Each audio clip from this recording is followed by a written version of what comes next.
তারেক রহমানের সাথে আমার এখন পর্যন্ত কোনো দেখা হয়নি, আচ্ছা।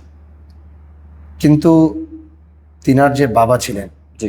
শহীদ জিয়াউর রহমান সাহেব, ওনার সাথে আমাদের পারিবারিক খুবই স্ট্রং সম্পর্ক ছিল। উনি আচ্ছা। যখন প্রধানমন্ত্রী, যখন উনি সরকার ছিলেন, তখন আমার দাদা বিরোধী দলের প্রধান ছিলেন। আচ্ছা।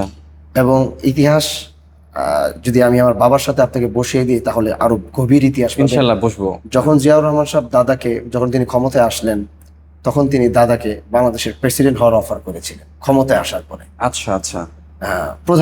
প্রধানমন্ত্রী হওয়ার দাদা যার কথা বলছিলাম যে অনেক সুন্দর ছিল, পিরদুদু মিয়া রহমতুল্লাহ আলী। মাশাআল্লাহ।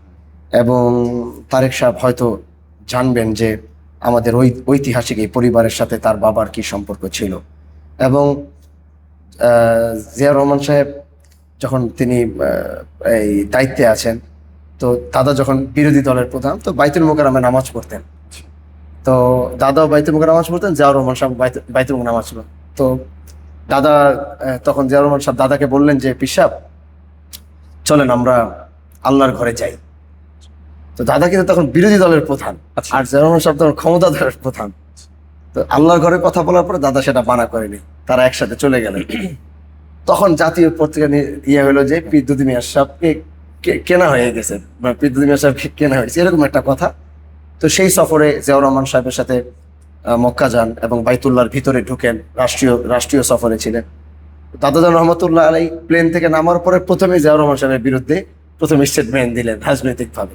তো এটা একটা পারিবারিক সময় এবং খুবই আন্তরিক সম্পর্ক ছিল। এবং দাদাজানকে বাংলাদেশের যে প্রধানমন্ত্রী হওয়ার অফার করেছিলেন, খুব রেসপেক্ট সম্মান করতেন।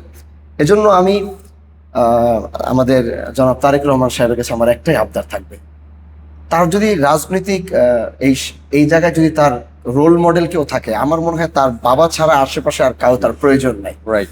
তিনি যদি তার বাবার আদর্শটাকে ফলো করেন, তারেক রহমান সাহেব, তাহলে আমার মনে হয় তার বাবাকে এই পৃথিবীর মানুষ যেভাবে ভালোবেসেছিলেন, তারেক রহমান সাহেবকে সেই একই রকম ভালোবাসবেন এবং সেই জায়গায় তাকে রাখা হবে। মানুষ জিয়াউর রহমান সাহেবকে যেমন অন্তরের জায়গায় করে দিয়েছিলেন, তারেক রহমান সাহেবকেও এইভাবেই রাখবে।